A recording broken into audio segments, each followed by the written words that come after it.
નમસ્કાર દર્શક મિત્રો, તુફાન એસબી ન્યૂઝ સાથે હું છું આપની સાથે પાયલ બામભણિયા। તો જોઈએ આજના મહત્વના સમાચારમાં।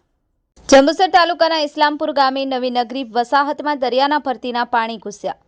જંબુસર તાલુકાનું ઇસ્લામપુર ગામ દરિયાની નજીક આવેલ હોય, પરંતુ વર્ષો પહેલા આ ગામમાં દરિયાની ભરતીના પાણી ઘૂસ્યા ન હતા, પરંતુ 2022માં ઓએનજીસીના વાહનોની અવરજવરને કારણે ગામ દ્વારા બનાવેલ બંધ તૂટી ગયેલ હોય।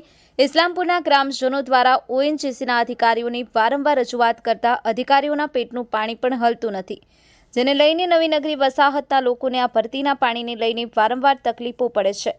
આ નવી નગરી વસાહતમાં પછાત તેમજ ગરીબ મજૂરી કરી અને જીવનારા લોકો વસે છે।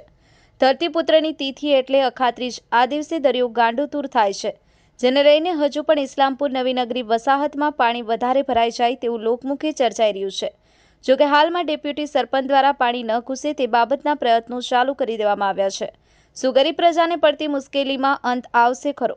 શું આ બાબતે તંત્ર કોઈ પગલાં પડશે ખરું? ડીએન વાઘેલા, તુફાન એસબી ન્યૂઝ, જંબુસર। નામ પટેલ ઈસુફ ઇબ્રાહિમ આદમ। હું ઇસ્લામપુર ગ્રામ પંચાયતનો ડેપ્યુટી સરપંચ તરીકે ચૂંટાઈ છે અને ઇસ્લામપુર ગામે લગભગ 2022માં જે દરિયા આપણે ચોમાસાની જે દરિયાઈ પાડો તૂટી ગયેલો, એનું નાળું તૂટી ગયેલું અને ગામમાં પાણી ઘૂસી ગયેલા, જે ગામમાં 3 ફૂટ પાણી તે વખતે હતા અને અત્યારે એ પાડો આપણે એ કામ થયું, ઓએનજીસી કર્યા પણ કીધું, પણ એ કામ થયું નથી। અત્યારે અમે લોકોએ ગામ ફાળો કરીને જે પાડો નાખ્યો તે અત્યારે આજ રોજ તૂટી ગયો જવાથી આ ગામમાં પાણી ઘૂસી ગયેલું છે અને આજે અખાત્રીજનો એ હોય જે પાણી વધુ આવશે અને ગામમાં મોટાભાગના ગામમાં પાણી ઘૂસી જશે।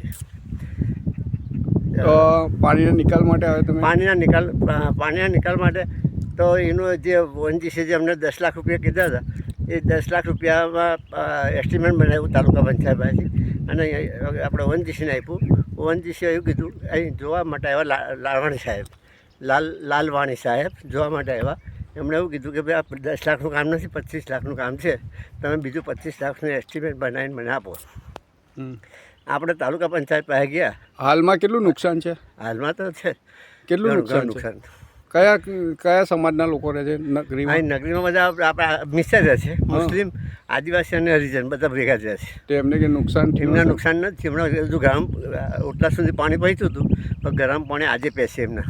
જો આ પારા બંધ ના કરાવે તો આજે પાણી એમના ગરમ પેસી જાય કઈ એ